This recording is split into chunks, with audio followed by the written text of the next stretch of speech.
Hey students, as promised, if you're an orange group, I am now going to make a quick video of the lesson that we did in person.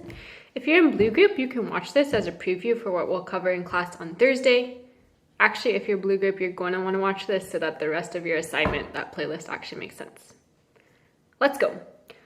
The first thing is, if you have access to a printer, you want to go onto the hub and you want to print out a copy of the notes. They look something like this. If you do not have access to a printer, don't worry about it. I'm actually going to show you guys how to do this using just blank pieces of paper because I think the majority of you guys have access to just blank sheets of paper. Okay, now let's actually go. All right, y'all, we're going to start with mitosis. The end goal is going to be something like this. If you've been able to print this off of the hub, then you can skip ahead just a few more minutes. But for those of you, the majority of you who are not have access to a printer, I'm going to show you guys how to make something similar to this with a piece of blank paper.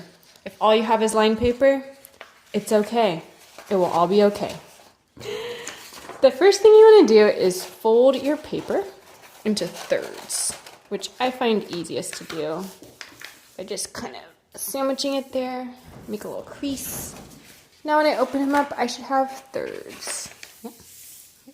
Next thing I'm going to do is fold it hot dog style in half. Open it up. And then I'm going to fold it the edges inwards. Kind of like a pair of shutters or a book here. And what I'm going to end up with, I know it's not quite precise, but you get the idea. It's going to be 12 little panes. And if I look at my original handout, these are my 12 little panes. Yeah. So let's go ahead and delineate or draw some lines to match our original handout, and then we will get started. The columns here are going to be the names of the 4 phases of mitosis, an illustration or a drawing, and then finally a written description in the last column. Name, drawing, description. As you can see, mitosis happens in 4 stages. Let's get started. Stage 1. Stage 1 is often called prophase. The way that I remember this is it starts with a P, and P can also stand for preparation.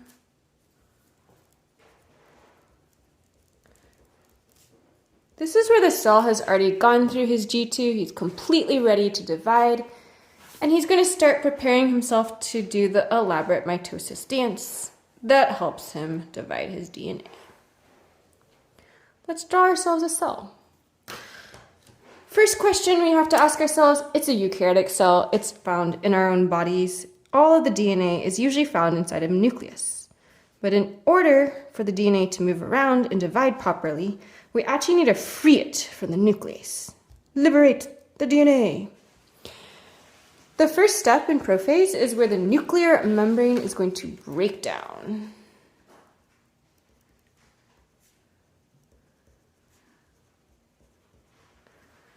I'm going to term this as disintegration. Same thing as breaking down and disappearing.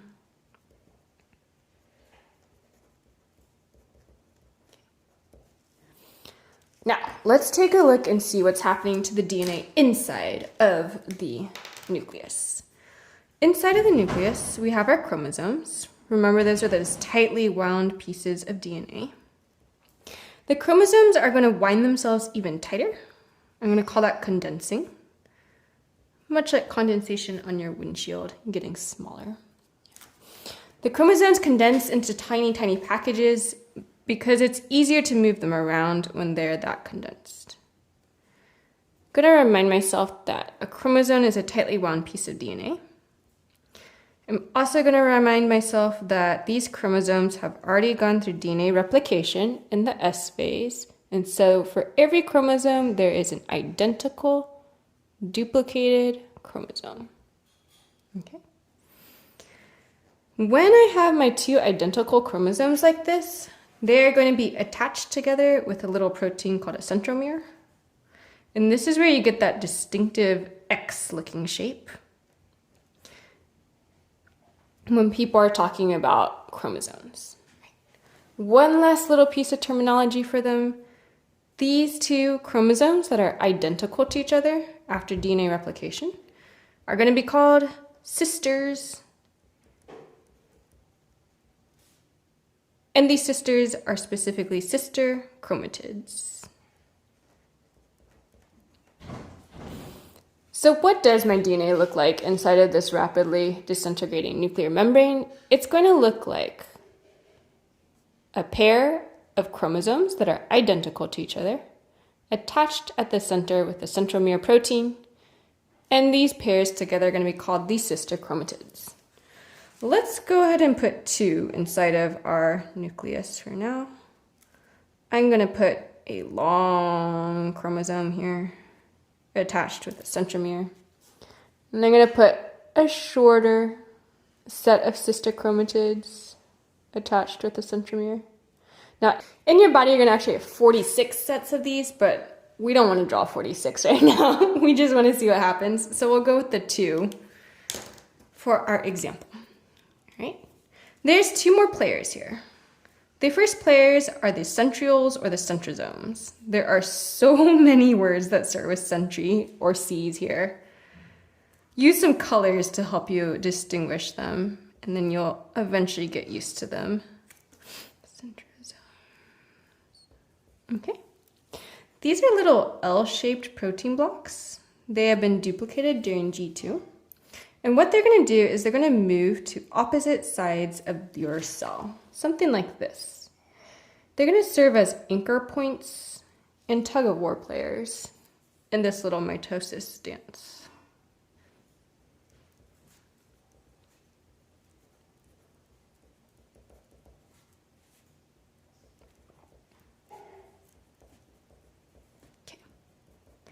And why do I say tug-of-war players? Because these centrioles are actually going to shoot out something very similar to webs like Spider-Man does. And those things that they shoot out are going to attach to the centromeres of the chromosomes. Let's draw it in and see what it looks like. So, pew! This little centriole is shooting out a little web that's going to attach to the centromere of this chromosome set. This guy will do the same. And they're going to shoot off enough of these. In fact, each will shoot off 46 to match up with your 46 chromosomes and attach them there. Okay. These little light blue guys that they're shooting off are called spindle fibers. They are made of a very strong protein, fibrous rope-like substance. And these spindle fibers are going to attach between the centriole and the centromere of the chromosomes.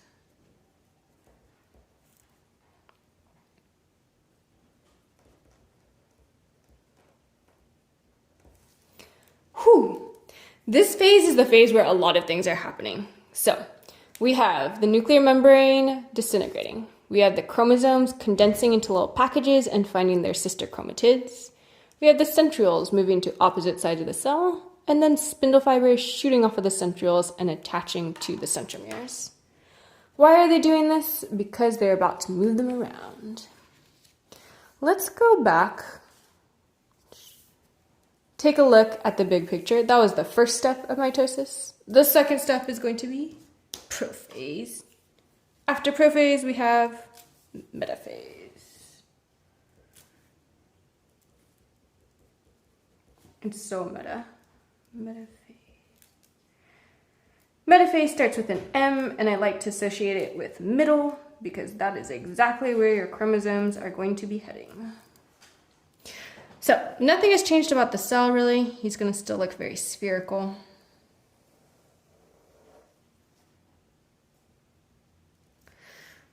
Centrioles are still anchored on either side of your cell. What the spindle fibers are going to do is they're going to push and pull the chromosomes until they have lined up right down the middle of your cell. something kind of like this. So we'll have our small pair and we'll have our large pair of sister chromatids nicely lined up.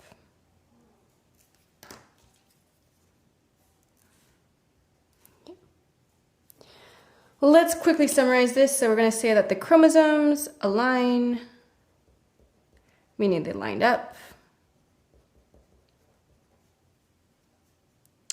I'm going to say that they align along something called the metaphase plate, or the equator of the cell, meaning the center of the cell.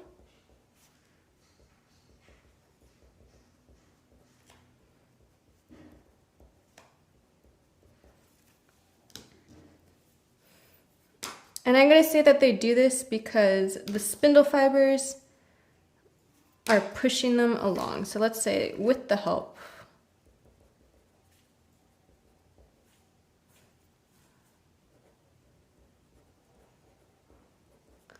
of the spindle fibers.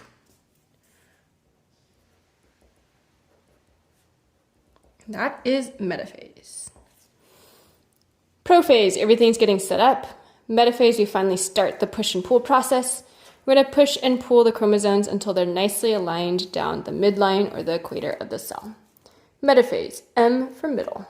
I'm going to go ahead and draw some lines here to kind of differentiate between the two phases. Okay. So far we have P for prophase, M for metaphase. Step number 3 is going to be A for anaphase.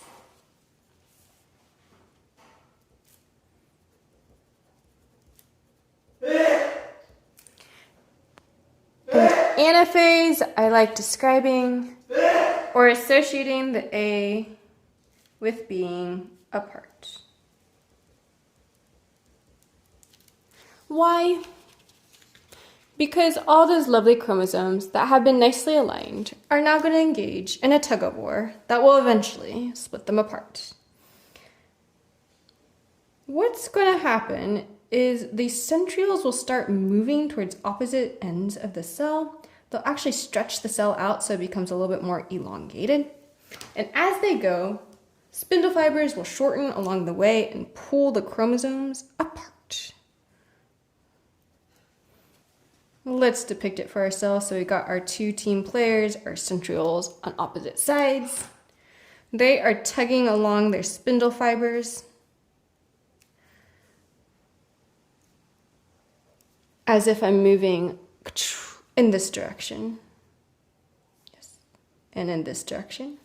And as I go, I'm going to pull apart these two sister chromatids right at the centromere. What it'll look like then is that you have one sister chromatid on one side being pulled away from his identical sister chromatid on the other side. Something like this. And you can see how the cell is starting to really set itself up for having half of its DNA on one side, and that's going to become one cell. Half of its DNA on the other side, that will become your other cell. Quick written description of what this looks like. We could say sister chromatids are separated.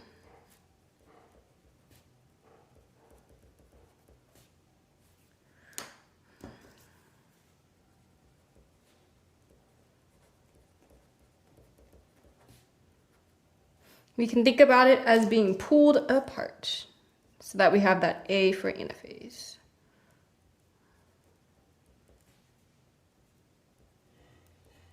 Okay. How is this accomplished? Because the spindle fibers are shortening.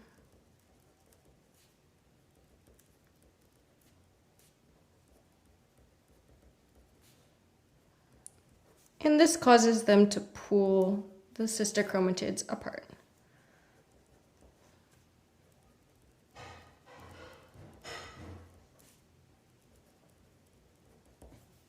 So far, we've got prophase, metaphase, anaphase, and we're going to take a look at the last step, which, as you can imagine, I'm going to just start to reform my two new nuclei in preparation for my cell to divide. Appropriately, this last phase starts with a T. It's called telophase.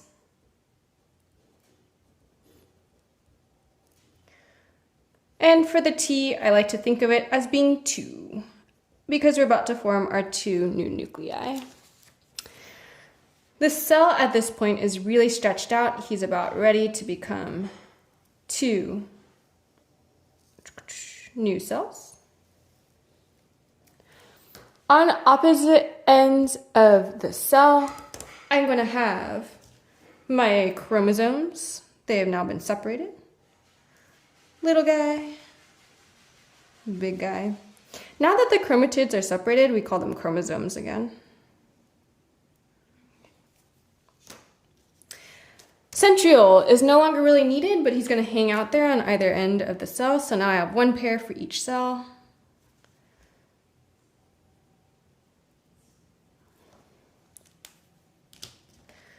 And finally, I got to kind of redo what I undid back at the beginning. Back at the beginning, we made the nuclear membrane disintegrate. Now we're going to reform it so that we actually form 2 new nuclei within these soon-to-be daughter cells.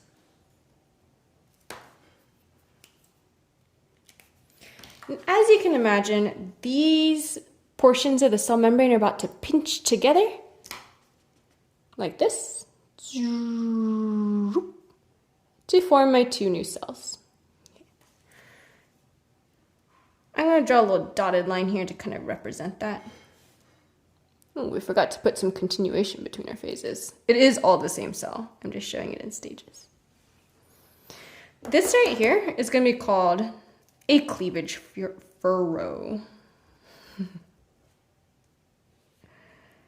Cleavage is going to be meaning a split. When I cleave something in half, I actually cut it in half. So right here, I'm going to be forming a cleavage furrow so I can actually separate it. The actual motion of separating the 2 cells is going to be called cytokinesis. Let's get a written description in for telophase, and then we'll be done with our notes for mitosis. Well, almost. We have to do the fun arts and craft part, of course. What's going on here? Well, first of all, we have new nuclear membranes forming.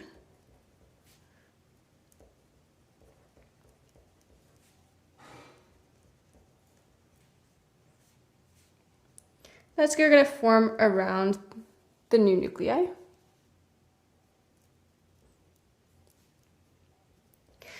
Your chromosomes will start to decondense a little bit, kind of get back into the shape that they were before.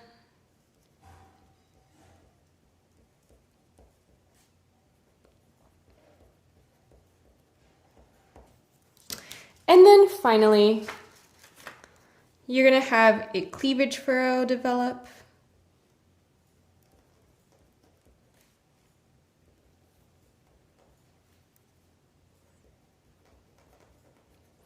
And this is going to lead to cytokinesis, or actual cell division.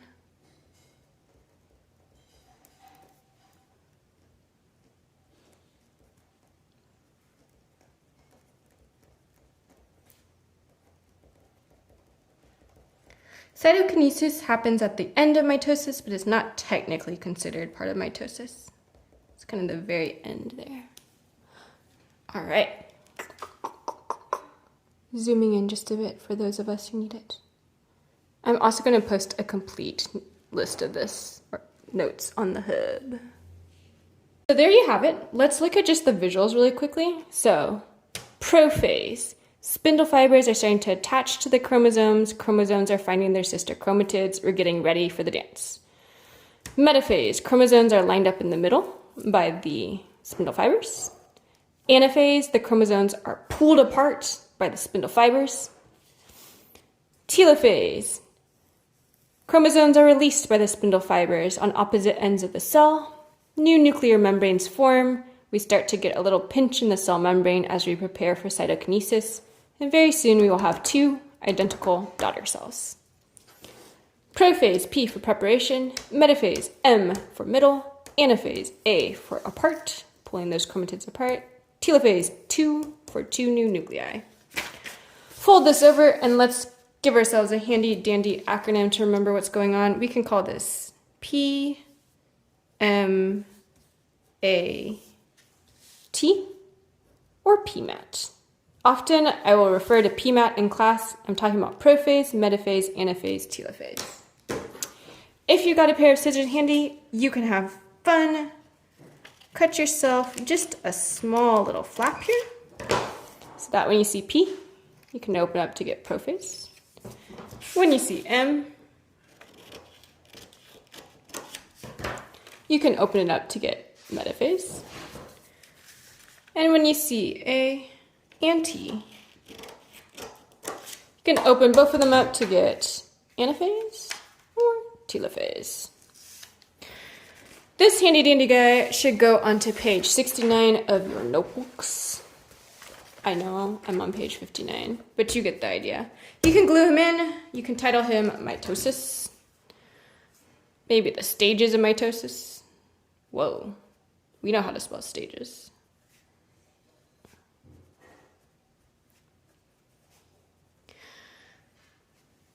And I am going to pause this video, make this video, and then I will get back to you guys for meiosis. Just realized y'all couldn't read that at all. Trying again.